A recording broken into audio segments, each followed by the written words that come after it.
OG Steam Deck LCD ngayong 2026. Worth it pa ba? Pag-usapan natin yan sa video ito.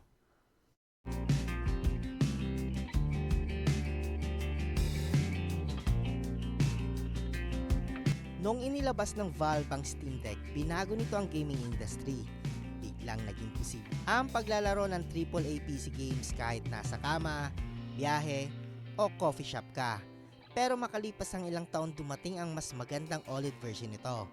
Pati na rin ang mas malakas na handheld tulad ng ROG Ally, Lenovo Legion Go at MSI Glow. Kaya ang tanong, worth it pa ba bumili ng OG Steam Deck LCD ngayong 2026? Noong February 25, 2022, opisyal na inilabas ng Valve ang Steam Deck LCD.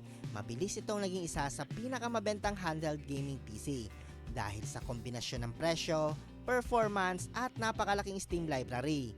Pagkatapos ng halos 2 taon, noong November 16, 2023 inilabas ang Steam Deck OLED. Hindi ito Steam Deck 2, isa lamang itong upgraded version. Isang upgraded version na may OLED display, mas malaking battery, mas magaan, mas tahimik ang fan at mas efficient ang processor. Pero pares pa rin halos ng gaming performance ang LCD at ang OLED version. Kaya kung FPS lang habol mo, pares pa rin ang LCD at ang OLED version ng Steam Deck. Pero bakit parang marami pa rin naghahanap at bumibili ng Steam Deck LCD? Una, napakamura na nito mga idol.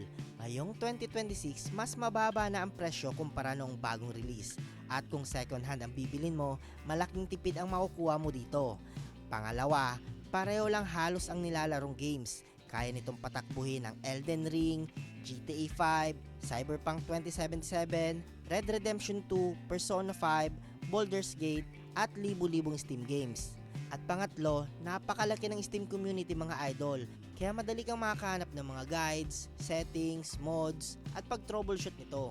At pag-uusapan naman natin ang pros and cons ng LCD version. Ito ang isa sa mga downside ng LCD version. Hindi ito OLED ang screen. Mas maputla ang color kumpara sa OLED. At pangalawa, mas maikli ang battery life.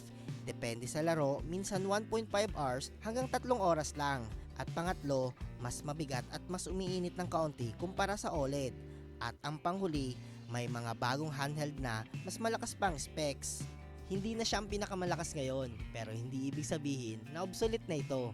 Kung ikukumpara sa Nintendo Switch, mas malakas ang Steam Deck. Mas maraming AAA games, pero lamang pa rin ang Switch sa Nintendo exclusives tulad ng Zelda at Mario. At kung ikukumpara sa ROG Ally, mas malakas pa ang Ally at mas mataas din ang FPS. Pero mas mahal, mas mabilis din itong mauubusan ng battery. Kung ikukumpara sa gaming laptop, mas powerful pa rin ang laptop. Pero hindi mo basta may lalagay sa bag at maglaro habang nakaiga. Dito talaga panalo ang Steam Deck. Ito ang balanse ng presyo, performance at portability. Sino nga ba ang dapat bumili ng Steam Deck LCD ngayong 2026? Una, kung first handheld PC mo ito, may budget ka, Steam games ang nilalaro mo, casual hanggang medium gamer ka, pero kung gusto mo ng mas magandang screen, mas mahabang battery, at kaya ng budget, mas magandang piliin ang Steam Deck OLED. Para sa akin, hindi pa retired ang OG Steam Deck LCD mga idol. Hanggang ngayon 2026, hindi na siyang pinaka-premium na handheld, pero isa pa rin siya sa pinakamagandang value for money. At para sa maraming gamers, isa pa rin ito sa pinakamurang paraan para makapasok ka sa mundo ng PC gaming community. Ikaw, bibili ka pa ba ng Steam Deck LCD ngayon 2026? Pag-usapan natin yan sa comment section, kaya mag-comment, like, subscribe, at abangan pa ang mga future video natin tungkol sa gaming, nostalgic games, consoles. Yan, pag-uusapan natin yan dito sa ating channel mga idol. Kaya maraming salamat dito sa ating unang video. See you in the next one.